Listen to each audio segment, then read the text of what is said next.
Hello friends, ಇವತ್ತು ನಾನು ಎರಡು ರೆಸ್ಯೂಮ್ ಇದ್ದಾವೆ ನಿಮ್ಮ ಅಸೈನ್ಮೆಂಟಲ್ಲಿ. ಅವನ್ನ ಯಾವ ಥರ ಫಾರ್ಮ್ಯಾಟ್ ಮಾಡೋದು ಮತ್ತು ಅನ್ನೋದನ್ನು ತೋರಿಸ್ಕೊಡ್ತೀನಿ. So first let us take this resume.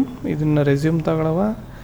So ನಿಮ್ಮ ಇದ್ರ ಪ್ರಕಾರ, ಅಸೈನ್ಮೆಂಟ್ ಪ್ರಕಾರ ಇದನ್ನು ಸೆಂಟ್ರ್ ಅಲೈನ್ಮೆಂಟ್ ಮಾಡಬೇಕು. ಸೊ ಹಾಗಾಗಿ ಸೆಂಟ್ರ್ ಅಲೈನ್ಮೆಂಟ್ ಮಾಡ್ತಾಯಿದ್ದೀನಿ. ಇದನ್ನು ಕೂಡ ಸೆಂಟ್ರ್ ಅಲೈನ್ಮೆಂಟ್ ಮಾಡಬೇಕು. ಸೆಂಟ್ರ್ ಅಲೈನ್ಮೆಂಟ್ ಮಾಡ್ತಾಯಿದ್ದೀನಿ. ನೆಕ್ಸ್ಟು ಇದಕ್ಕೆ ಬಾಕ್ಸ್ ಹಾಕಬೇಕು. ಸೊ ಐದರ್ ಇದು ಸೆಲೆಕ್ಟ್ ಮಾಡಿ ಈ ಥರ ಬಾರ್ಡ್ರ್ ಅಂಡ್ ಇದಕ್ಕೆ ಹೋಗಿ ಬಾಕ್ಸ್ಗೆ ಹೋಗಿ ಈ ಥರ ನಾವು ಬಾಕ್ಸ್ ಹಾಕ್ಬೋದು. ಇದನ್ನು ಹಾಕ್ಬೋದು ಅಥವಾ ಟೆಕ್ಸ್ಟ್ ಬಾಕ್ಸಲ್ಲೂ ಹಾಕ್ಬೋದು. ಅದನ್ನು ನೆಕ್ಸ್ಟು ಅಸೈನ್ಮೆಂಟ್ಸಲ್ಲಿ ನಾನು ಹೇಳ್ತೀನಿ. ಇದನ್ನು ಸದ್ಯಕ್ಕೆ ಹಾಕಿರಿ. ನೆಕ್ಸ್ಟು ಇದನ್ನು ಫಾರ್ಮ್ಯಾಟ್ ಮಾಡಬೇಕು. ಲೆಟಸ್ ಒಂದು 20 ಸೈಜ್ಗೆ ಹಾಕಿ. ಇದನ್ನು ನೀವು ಎಲ್ಲನೂ ಒಟ್ಟಿಗೆ ಸೆಲೆಕ್ಟ್ ಮಾಡಿ ಟೈಮ್ಸ್ ನ್ಯೂ ರೋಮನ್ಗೆ ಮೊದಲೇ ಹಾಕ್ಬಿಡ್ಬೋದು ಟು ಸೇವ್ ಟೈಮ್ನ ಸೇವ್ ಮಾಡೋದಕ್ಕೋಸ್ಕರ. ಸೊ ಹೇಗೆ ಇದನ್ನು ಬೋಲ್ಡ್ ಮಾಡ್ತೀನಿ. ಸೊ ಹೇಗೆ ಇದಕ್ಕಿಂತ ಕಡಿಮೆ ಮಾಡಬೇಕು. ಸೊ ಹಾಗಾಗಿ ನಾನು ಒಂದು ಅಂದಾಜಾಗಿ ಮಾಡಿ, ಏನು ಎಕ್ಸಾಕ್ಟಾಗಿ ಬರೋ ಅಂಥ ಅವಶ್ಯಕತೆ ಇಲ್ಲ. ಸೊ ಇದು ಯಾವ ಥರ ವರ್ಕ್ ಆಗುತ್ತೆ ಅಂದರೆ, ಯಾರಾದರೂ ನೋಡಿದ್ರೆ ನೀಟಾಗಿ ಕಾಣಬೇಕು. ಜೊತೆಗೆ ಅಸೈನ್ಮೆಂಟಲ್ಲಿ ಯಾವ ಥರ ಇದೆ ಅದನ್ನು ಅಂದಾಜು ಮಾಡ್ಕೊಂಡು ಮಾಡಬೇಕಾಗತ್ತೆ. ಸೊ ಓಕೆ, ಇದನ್ನು ಮಾಡಿ ಬೋಲ್ಡ್ ಮಾಡಿ. ಸೊ ಇದೆಲ್ಲನೂ 14 ಸೈಜ್ ಕೊಡಿ.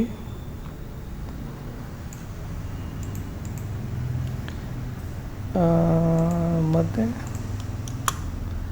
ನೆಕ್ಸ್ಟು ಆಬ್ಜೆಕ್ಟಿವ್ ಅನ್ನೋದು ಇದೊಂದು ಹೊಸ ಆಪ್ಷನ್ ಯೂಸ್ ಮಾಡ್ತಾಯಿದ್ದೀವಿ, ಶೇಡಿಂಗ್ ಅಂತ. ಈ ಶೇಡಿಂಗಲ್ಲಿ ಸೊ ಇಲ್ಲಿಗೆ ಹೋಗಿ ಯಾವುದರ ಒಂದು ಲೈಟ್ ಶೇಡಿಂಗ್ ಮಾಡಿ. ಸೊ ಜಾಸ್ತಿ ಡಾರ್ಕ್ ಬೇಡಿ, ಲೈಟ್ ಶೇಡಿಂಗ್ ಮಾಡಿ. ಓಕೆ, ಈ ಥರ ಶೇಡಿಂಗ್ ಮಾಡಿ. ಮತ್ತು ಇದು ಒಂದು 14 ಹಾಕಿ. So it looks better. ಮತ್ತು ಬೋಲ್ಡ್ ಮಾಡಿದರೆ ಬೋಲ್ಡ್ ಮಾಡಿ. ಸೊ ನೆಕ್ಸ್ಟು ಟು ಸೇವ್ ಟೈಮ್ನ ಸೇವ್ ಮಾಡೋದಕ್ಕೋಸ್ಕರ ನಾವೇನು ಮಾಡ್ತೀವಿ, ಇದನ್ನು ಜಸ್ಟಿಫೈ ಮಾಡಿ. ಇದನ್ನು ಸೆಲೆಕ್ಟ್ ಮಾಡ್ತೀವಿ, ಫಾರ್ಮೇಟ್ ಪೇಂಟರ್ಗೆ ಹೋಗ್ತೀವಿ. ಇದನ್ನು ಸೆಲೆಕ್ಟ್ ಮಾಡ್ತೀವಿ, ಫಾರ್ಮೇಟ್ ಪೇಂಟರ್. ಮತ್ತು ಇವೆಲ್ಲನೂ ನಾವು ಇದು ಮಾಡ್ಕೊತೀವಿ.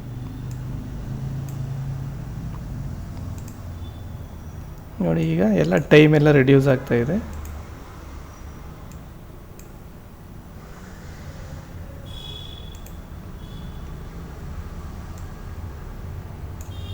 ಓಕೆ, ಇಷ್ಟೆಲ್ಲ ಆಯಿತು. ನೆಕ್ಸ್ಟು ಎಲ್ಲ 14 ಸೈಜ್ಗೆ ಇದು ಮಾಡಿ. ಮತ್ತು ಬುಲೆಟ್ಸ್ ಇದೆ, ಬುಲೆಟ್ಸನ್ನು ಹಾಕಿ. 14 ಹಾಕಿ. ನೆಕ್ಸ್ಟ್ ಬುಲೆಟ್ಸನ್ನು ಅಲ್ಲೇ ಹಾಕ್ದು. ನೆಕ್ಸ್ಟ್ ಇದಕ್ಕೂ ಬುಲೆಟ್ಸ್ 14.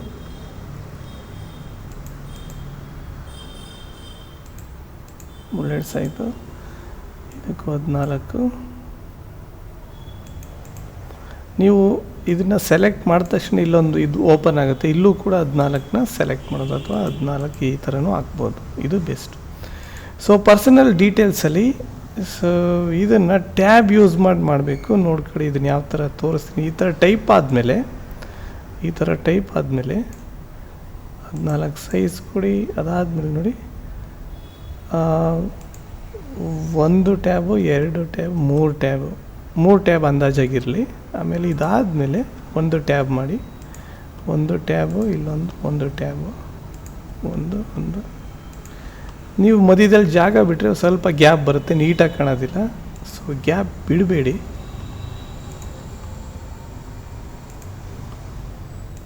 ನೋಡಿ, ಎಲ್ಲ ಒಂದೇ ಥರ ಬಂತು.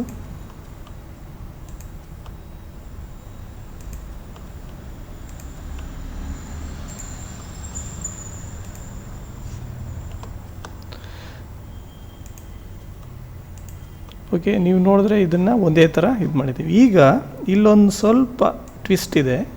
ಇದನ್ನು ಸೆಲೆಕ್ಟ್ ಮಾಡ್ಕೊಂಡು ಇದ್ರ ಗ್ಯಾಪ್ ಬಿಟ್ವೀನ್ನ ಚೇಂಜ್ ಮಾಡಬೇಕಂದ್ರೆ ಲೈನ್ ಸ್ಪೇಸಿಂಗಿಂದ ಚೇಂಜ್ ಮಾಡಬೇಕಾಗುತ್ತೆ. ಇಲ್ಲಿ ಹೋಗಿ ರಿಮೂವ್ ಸ್ಪೇಸ್ ಆಫ್ಟರ್ ಪ್ಯಾರಾಗ್ರಾಫ್ ಕೊಡಿ.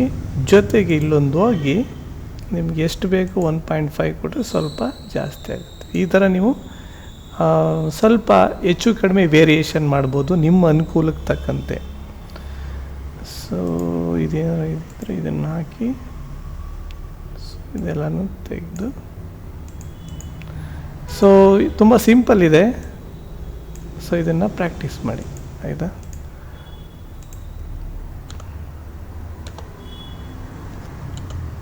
ಓಕೆ. ಸೊ ಇಷ್ಟು ತುಂಬ ಈಸಿ ಇದನ್ನು ಇದು ಮಾಡಿ. ಓಕೆ, ಏನಾದರೂ ಡೌಟ್ಸ್ ಇದ್ದರೆ ನೀವು ಕಾಮೆಂಟ್ ಬಾಕ್ಸಲ್ಲಿ ಹಾಕಿ. ಓಕೆ, ಸೊ ಇದಾಯಿತು. ಸೇವ್ ಮಾಡಿ, ಕಂಟ್ರೋಲ್ ಎಸ್ಸಿಂದ ಸೇವ್ ಮಾಡಿ. Next I am taking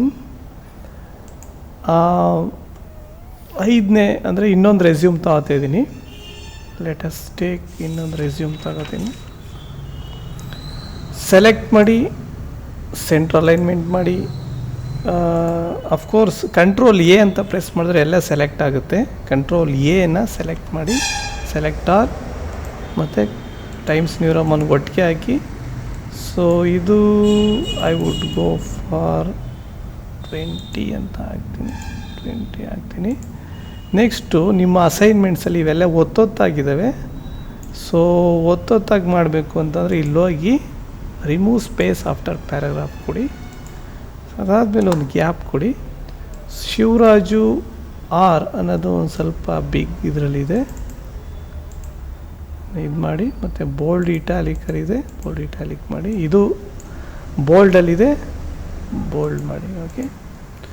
so next ಇವೆಲ್ಲ 12 ಅಥವಾ ಒಂದೇ ಪೇಜಿಗೆ ಸೆಟ್ ಮಾಡಬೇಕಂತ ಇದ್ರದ್ದು ಒಂದು ಸ್ವಲ್ಪ ಸ್ಪೆಷಾಲಿಟಿ ಈ ರೆಸ್ಯೂಮ್ದು. ಆದಷ್ಟು ಒಂದೇ ಪೇಜ್ಗೆ ರೆಡ್ಯೂಸ್ ಮಾಡಬೇಕಾದ್ರೆ ಏನೇನು ಟೆಕ್ನಿಕ್ಸ್ ಯೂಸ್ ಮಾಡಬೇಕಂತ ಈಗ ನಾನು ಹೇಳ್ತೀನಿ. ಸೊ ನೆಕ್ಸ್ಟು ಇದನ್ನು ಒಂದು 12 ಕೊಡಿ ಸಾಕು. 12 ಎಲ್ಲ ಹೆಚ್ಚು ಕಡಿಮೆ ಓಕೆ. ಸೊ 12 ಕೊಡಿ. ಈಗ ಅಗೈನ್ ಇದನ್ನು ಒಂದು 12 ಕೊಟ್ಟು 14ನೇ ಕೊಡ್ಬೋದು. ನೋಡೋಣ ಒಂದು ಪೇಜಿಗೆ ಬರುತ್ತಾ ಇಲ್ವ ಅಂತ ನೋಡ್ಕೊಂಡು ರೆಡ್ಯೂಸ್ ಮಾಡಿದ್ರೆ ಆಯಿತು. ಸೆಲೆಕ್ಟ್ ಮಾಡ್ತೀನಿ, ಬೋಲ್ಡು ಇಟಾಲಿಕ್ ಕೊಡ್ತೀನಿ.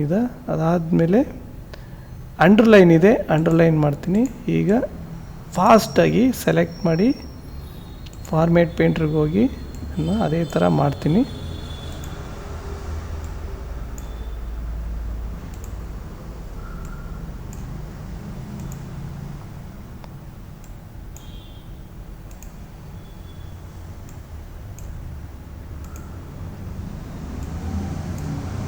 ಓಕೆ. ಸೊ ನೆಕ್ಸ್ಟ್ ಅಫ್ಕೋರ್ಸ್ ಇದನ್ನು ಕೂಡ ನಾವು ಟ್ಯಾಬ್ ಯೂಸ್ ಮಾಡಿ ಈಗಾಗಲೇ ಮಾಡಿದ್ದೀನಿ, ಹಳೆ ಅಸೈನ್ಮೆಂಟ್ ಥರ. ಇದನ್ನು ಬೇಕಿದ್ದರೆ ಸೆಲೆಕ್ಟ್ ಮಾಡಿ, ಇದು 12 ಇರೋದ್ರಿಂದ ಎಲ್ಲನೂ 12ಕ್ಕೆ ಹಾಕಿ ಜಸ್ಟಿಫೈ ಮಾಡಿ. ಇದು 12.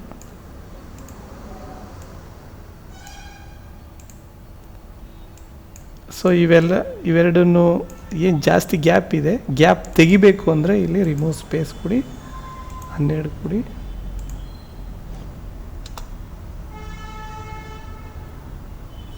ನೋಡಿ ಇದಕ್ಕೂ ಜಾಸ್ತಿ ಗ್ಯಾಪ್ ಅಂತ ಅನಿಸಿದ್ರೆ ನೋಡಿ ಈ ಕರ್ಸರ್ ಇದೆಯಲ್ಲ, ಇಲ್ಲಿ ಹೋಗಿ ಬೇಕಿದ್ರೆ ವೇರಿಯೇಷನ್ ಮಾಡ್ಕೊಬೋದು ಇದನ್ನು. ಸೊ ನೋಡಿ ಇದೇ ಥರ ಸ್ಟ್ರಿಕ್ಟಾಗಿ ಏನು ಇರಬೇಕಿಂತ ಅಂತೇನಿಲ್ಲ, ಬಟ್ ಹೆಚ್ಚು ಕಡಿಮೆ ನೋಡೋದಕ್ಕೆ ನೀಟಾಗಿ ಕಾಣಿಸಿದ್ರೆ ಸಾಕು. ನೋಡಿ ತೆಗಿರಿ, 12ಕ್ಕೆ ಹಾಕಿ, ರಿಮೂವ್ ಸ್ಪೇಸ್ ಆಫ್ಟರ್ ಪ್ಯಾರಾಗ್ರಾಫ್ ತೆಗೆದು ನೋಡಿ ಒಂದೇ ಪೇಜಿಗೆ ಬಂತು. It's good. ಸೊ ಈ ವೇರಿಯೇಷನ್ ಆದರೆ ಇದನ್ನು ಹಾಕಿ ನೋಡಿ ಒಂದೇ ಪೇಜಿಗೆ ಬಂದಿದೆ.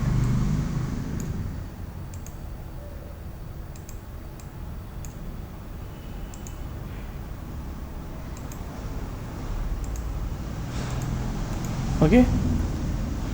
ಸೊ ಅಗೈನ್ ಕೆಲವೊಂದು ಸಲ ನಿಮಗೆ ಈ ಮಾರ್ಜಿನ್ನ ಮೇಲಕ್ಕೆ ತರಬೇಕು ಅಂತ ಅಂದರೆ ಸೊ ಪೇಜ್ ಲೇಔಟ್ಗೆ ಹೋಗಿ, ಮಾರ್ಜಿನ್ಸ್ಗೆ ಹೋಗಿ, ಕಸ್ಟಮ್ ಮಾರ್ಜಿನ್ಗೆ ಹೋಗಿ.